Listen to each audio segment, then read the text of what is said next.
दाई असल्यावर कळत नाही आणि नसल्यावर मिळत नाही, ते म्हणजे आई असते.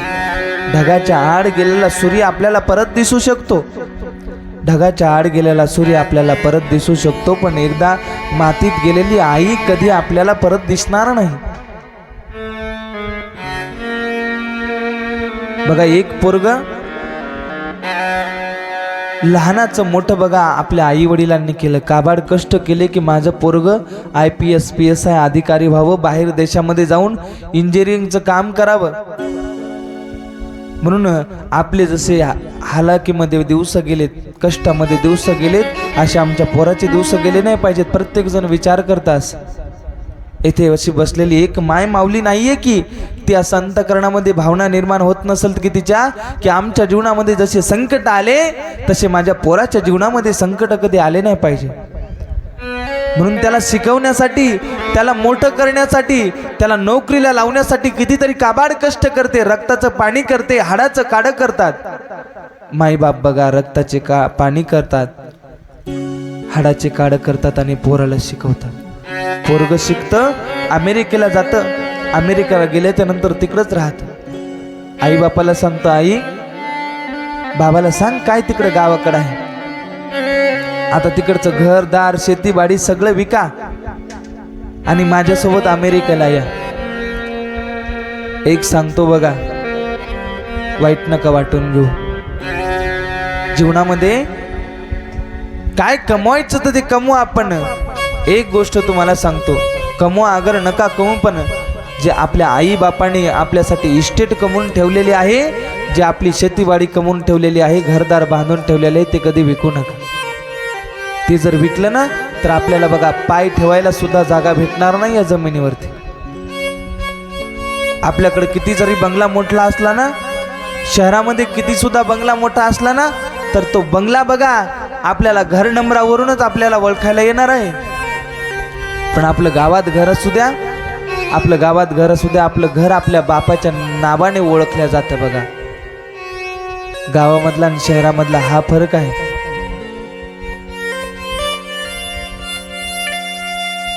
मला एक जणांना प्रश्न विचारला, महाराज गरीब कोण आणि श्रीमंत कोण, गरीब आणि श्रीमंत नेमकं कोण? मी सांगितलं, या सृष्टीवरती सगळ्यात भिकारी माणूस म्हणजे ज्याला आपल्या आई बापाची किंमत कळाली नाही, ज्याने आपल्या आई बापाला रडायला लावलं, ती औलाद म्हणजे या सृष्टीवरती सगळ्यात भिकारी औलाद आहे. आणि या सृष्टीवरती सगळ्यात श्रीमंत माणूस कोण आहे? श्रीमंत माणूस कोण आहे की त्याच्या आई वडिलांच्या चेहऱ्यावर सतत हसू आहे, सतत त्यांच्या चेहऱ्यावर स्मित हास्य आहे. जगातला श्रीमंत माणूस म्हणजे तो आहे की ज्याचे आई वडील सतत खुश आहेत, आनंदामध्ये आहे. हे पोरग बघा बापाला आईला म्हणत होतं, घरदार विका आणि अमेरिकेला मी तुम्हाला घेऊन जातो. एक दिवस आई म्हणली, आहो काय करायचं, आपण ज्याच्यासाठी एवढं काबाड कष्ट केलं त्यात आता मोठा साहेब झालाय, आपण त्याच्याकडे जाऊन राहू. बघा मग बापाला पाठवलं. बाई एकटी गावाकडे राहिली. तो म्हणला, मी एकटा जातो अगोदर, मला तिथे करमलं तर मग तू ये. आईचं प्रेम असतं बघा.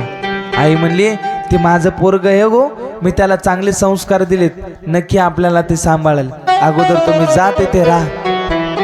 बाप राहिला बघा, महिनाभर राहिल्याच्या नंतर निघाला, परत गावाकडे निघाला. जाताना अशी तब्येत चांगली होती, पण येताना असा बारीक होणार.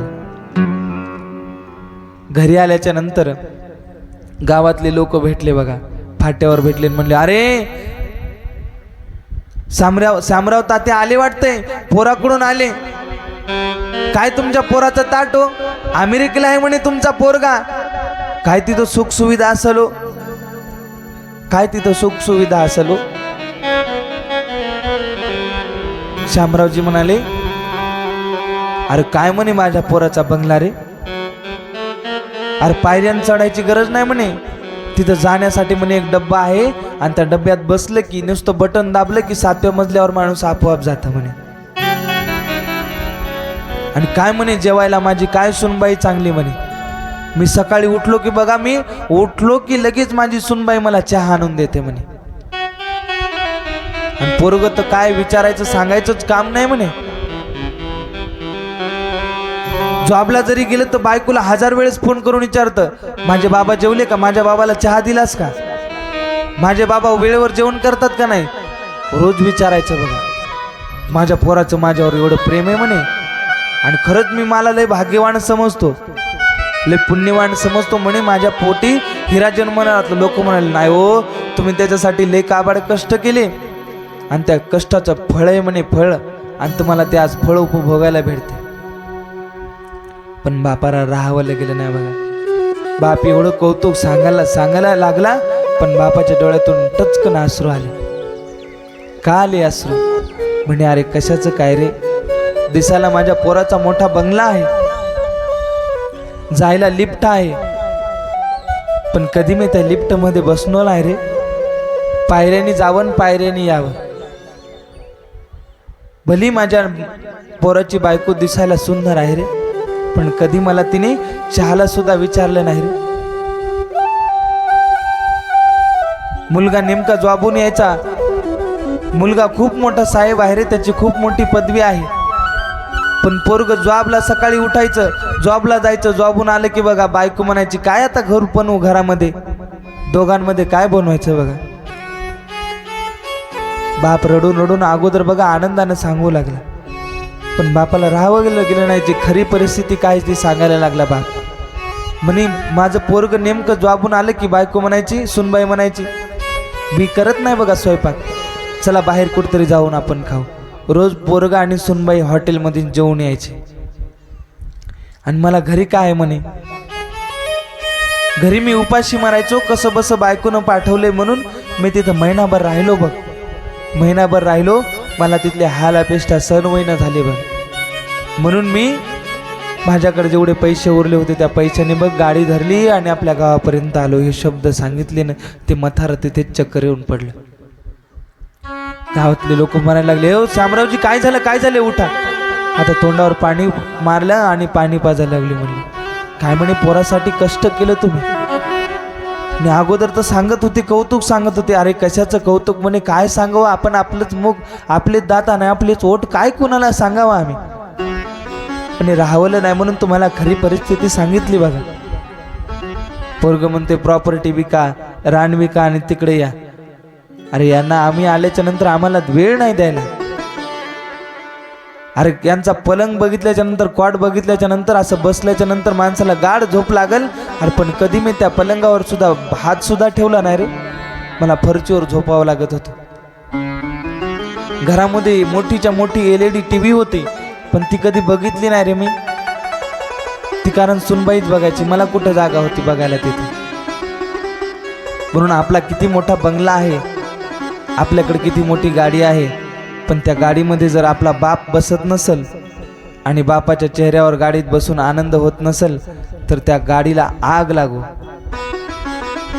आपल्याकडे किती मोठा बंगला असू द्या, त्या बंगल्यात जर आपले आई वडील नसतील तर त्या आग लागू आपल्या बंगल्याला.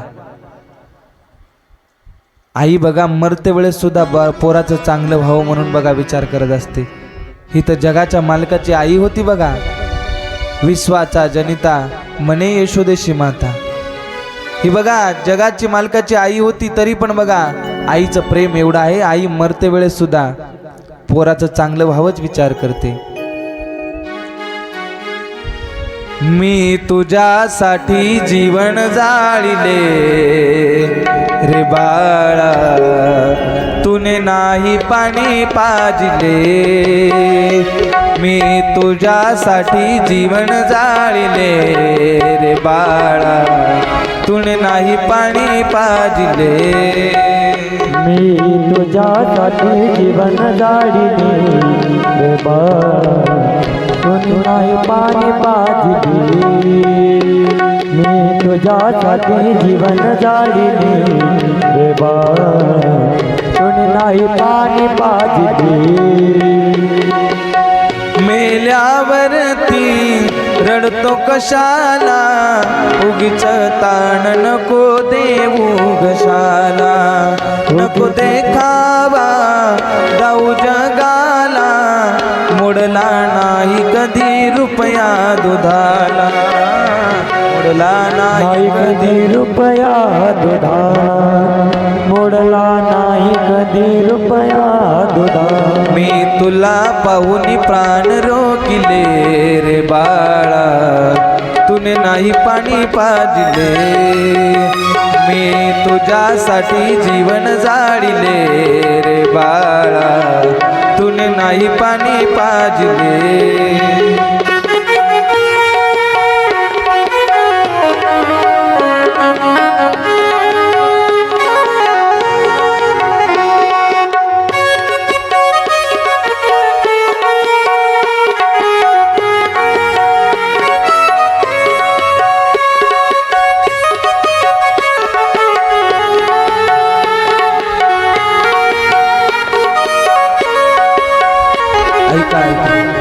ती आई काय म्हणते बघ मी तुझ्यासाठी रात्रंदिवस माझं जीवन जाळणार आहे पण तू मरते वेळेस बघ पाणी पाजायला सुद्धा आला नाही बघ असे किती प्रॉपर्टी कमवणारे माणसं आहेत बघा की मेल्याच्या नंतर त्यांच्या मुलांना बघा त्यांना अग्निदाग देण्यासाठी सुद्धा वेळ नाही ते लोकांना म्हणतायत तुम्ही विधी सगळा पूर्ण करा जेवढा पैसा लागेल तिकडून आम्ही पैसा पाठवतो आणि अग्निदाग देत असताना आमच्या वडिलांना आम्हाला व्हिडिओ कॉल करा आम्ही व्हिडिओ कॉलमध्ये बघतो बघा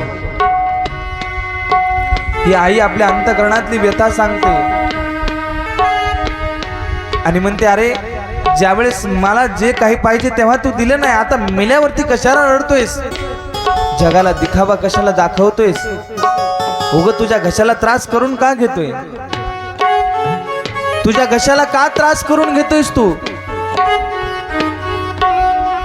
मेल्यावरती रडतो कशाला उगीच ताण नको देऊ घशाला उगीच ताण नको देऊ घशाला उगीच ताण नको देऊ घशाला नको देखावा जाऊ जगाला मोडला नाही कधी रुपया दुधाला मोडला नाही कधी रुपया दुधाला मी नाही कधी रुपया दुधाला मी तुला पाहून डोळे लाविले रे बाळा तुने नाही पाणी पाजले मी तुझ्यासाठी जीवन जाळिले रे बाळा तुने नाही पाणी पाजले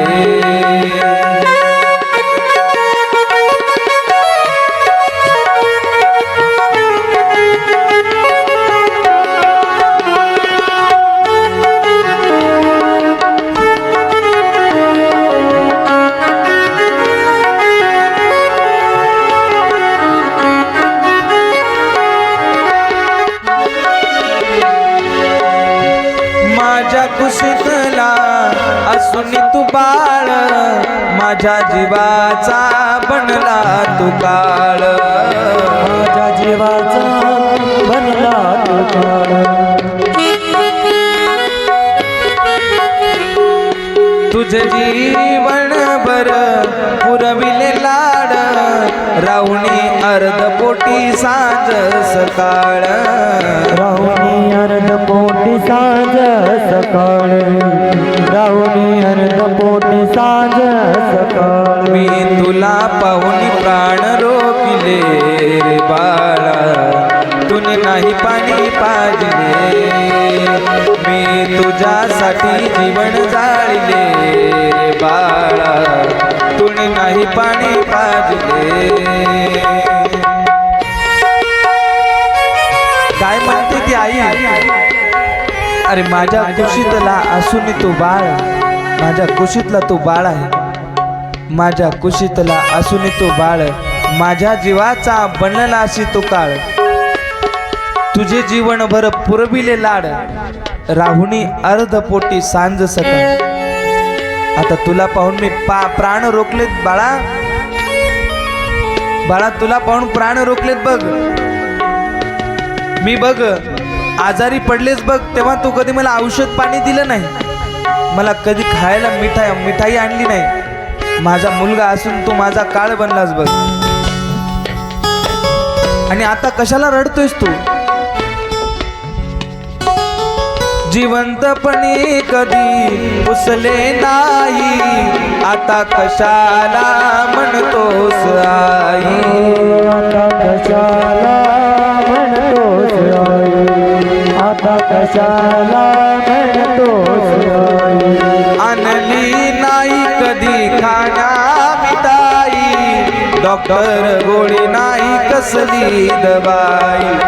डॉक्टर नाही कधी कसली दवाई, डॉक्टर नाही कधी कसली दवाई. मी तुला पाहून प्राण सोडले रे बाळा, तुने नाही पाणी पाजले.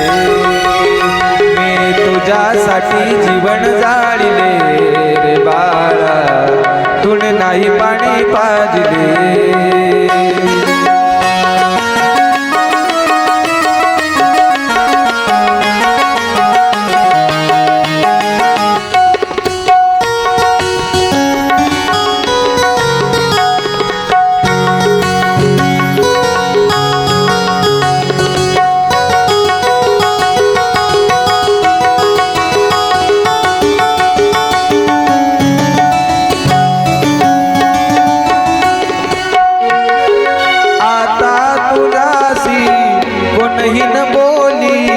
शेवटी अंगठ्याने पाणी मी प्याली, शेवटी अंगठ्याने पाणी मी प्याली.